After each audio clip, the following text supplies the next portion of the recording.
Hey guys, what's up and welcome to Pondering podcast. I am your host, Apostle MB, and I am delighted to have you joining with me on the broadcast on today. I hope you guys had a wonderful weekend. Mine turned out very well, and excited about being back with you guys again. So thank you so much for joining me today. Today I am titling this as Remembering 9/11. Remembering 9/11. For most of you guys, most of you already know what happened on 9/11. Saturday, this past Saturday, marked the 20th year of 9/11. It happened September the 11th, 2001. Whenever most of you already know the details of what happened Saturday, there was many events that was televised and took place, and it is amazing. 20 years have happened, and so many lives has been lost because of that. And it was amazing because the actions of a few affected the entire world. The actions of a few, as a matter of fact, the actions of 19 individuals who basically sacrificed their lives because of their religious beliefs, took over 4 planes. And if I can just kind of recap it real quickly, but their actions, those 4 individual gentlemen actions, altered our world. It affected our entire world, and it is amazing. And I was just thinking prior to that, I was thinking how I remembered that day. I mean, it was almost as if it was yesterday. I remember 9/11 as it happened, but as it went on, when I first heard of it that day, that actual day, I think it had to be the second plane going into the World Trade Center. The first plane hit at 8:46 a.m. The second plane hit at 9:03.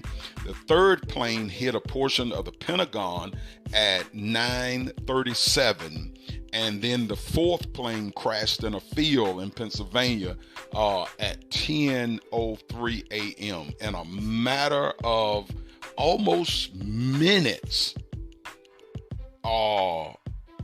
lives were literally lost. Almost 3,000 people died that day in the World Trade Center. Over 25,000 people were injured, and the infrastructure of that city, it cost $10 billion in property damage just off of that day's event. It went down in history as the deadliest terror attack in human history. And this actions that day in 2001 initiated a 20-year-long war. And as I forestated, I remember it, guys, as it was yesterday. I remember coming into work that particular day, and for those of you who don't know, I work for a funeral home, and I came into work that day, and had to be to work at 9, and I got here at 9 o'clock, and my boss's son, who is our manager, he was in the kitchen in the living quarters, cooking him some breakfast, and he had the television on back there in the apartment, and I was actually up in his office. And I had walked into his office and had turned the television on. I think I was doing something on his computer, and I turned the television on, and simultaneously, we both was watching the same show, but simultaneously, when I first saw it, and they was recapping it real quickly, and I remember thinking to myself, it was after 9, the news at that time was off, and I was thinking to myself, this is some type of movie. that is on. When I saw it, I said, oh, okay, this is some type of movie. What kind of movie is this? And but I continued to work and was typing on the computer, and I remember looking back at the television, and I looked down at the bottom of the screen, and I saw the scrolls that normally go through when it's a news broadcast of some sort, and I said, this is the news. What in the world is going on here? And I automatically, simultaneously, I hollered Anthony. And Anthony hollered, and they called me here Beck. And Anthony hollered back, and we said it at the same time, each other's numbers. And then we responded back simultaneously with what? And then we both said, are you watching this? And I came out of his office, he came out of the apartment, and we came down the hallway. He came out the kitchen and came down the hallway. And I said, what in the world is going on? He said, 2 planes have hit the World Trade Center. And I said, and I turned around and I began to tell him, I said, yeah, I thought it was a movie. And I walked back in the office and I looked and I began to see the flashing that it was a terrorist attack. And it, ladies and gentlemen, it was literally mind-boggling on that day. And the events begin to calculate. Well, in the process of that news and really ciphering that and really kind of getting a hold or handle on that, we received a death call of a person that had died in the hospital in Wilmington, North Carolina, which is about an hour from here. And first thoughts in my mind, and this is where you have to be careful, even as we deal with this pandemic and in dealing with this pandemic, as well as anything, we can't allow fear to grip us and overtake us. The first thing that jumped in my mind was, hold up. Now, we're in this little city of Clinton. Chances are almost zero that we would ever experience any kind of attack, but we're sitting kind of in proximity of larger cities. West of us is Fayetteville, north of us is Raleigh, east of us is Jacksonville, which has a military base. Fayetteville have a military base, and south of us is Wilmington.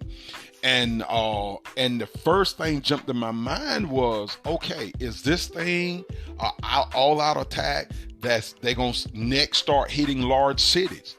And Wilmington is a large city, and I thought, hold up. And I said, and I looked around and I was like, okay, so I've got to go.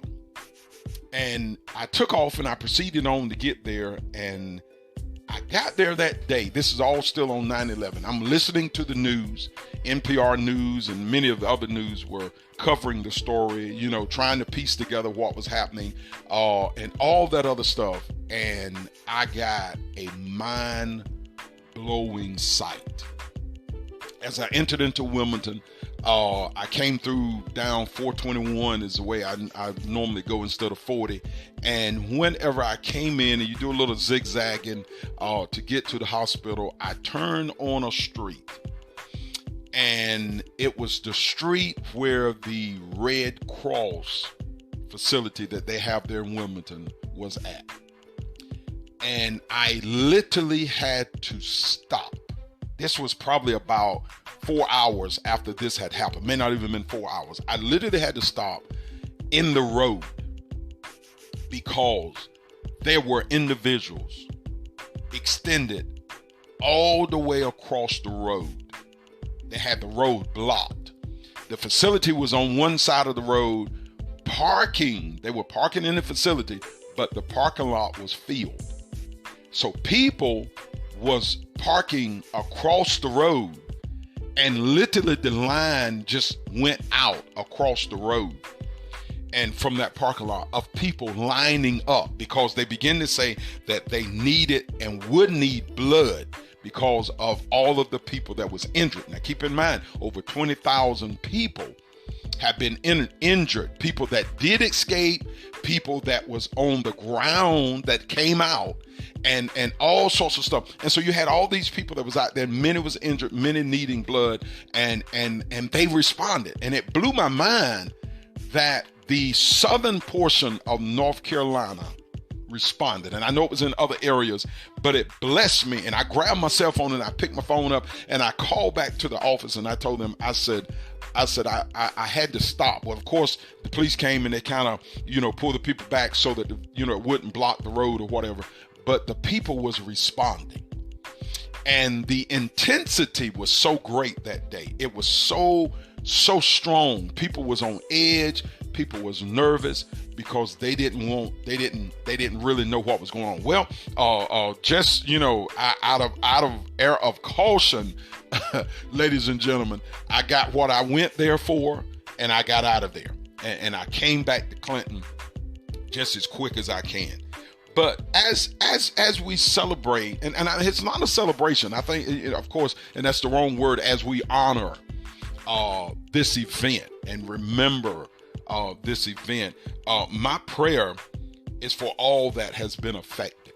These families that lost loved ones, and some of those families, even I just read an article on Saturday that 2 days ago it was dated, that they're still identifying remains of individuals. And this is closure. This is closure for those family members. I listened to some days ago, one of the news broadcasters was covering the story, and a gentleman said that he said, we've still been waiting for either our child to come home or to receive a phone call that says, we found her remains. He said, the father said, and we've not received that call. This spans so greatly, and I've heard so many stories of individuals that something transpired that caused them to either call out that day or they was delayed, late for work, and running into such a thing.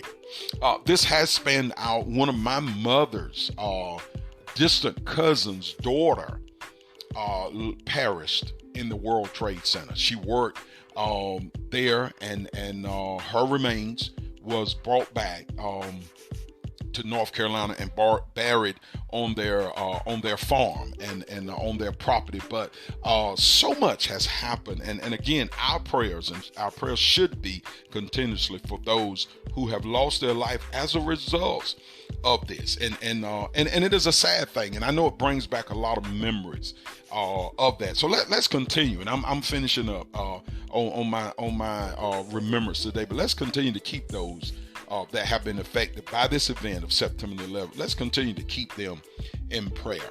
On Saturday morning, and there were so many events that took place, and I'll close with this, so many events that took place on Saturday, remembering 9/11. There was one gentleman, and they never gave his name. It was, I think, maybe a year after the event, and I want to say maybe it was actually the day of that event. And as people, because I think I remember the gentleman, it was an old clip, and I think he was kind of had debris and stuff on him, but he stated that if we don't find the light in a tragedy, he said, then it's just a tragedy.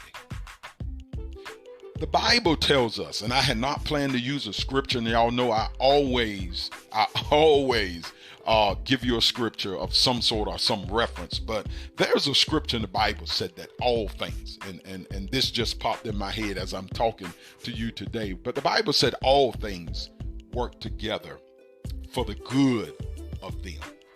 That means God takes the good things, but he also takes the bad things.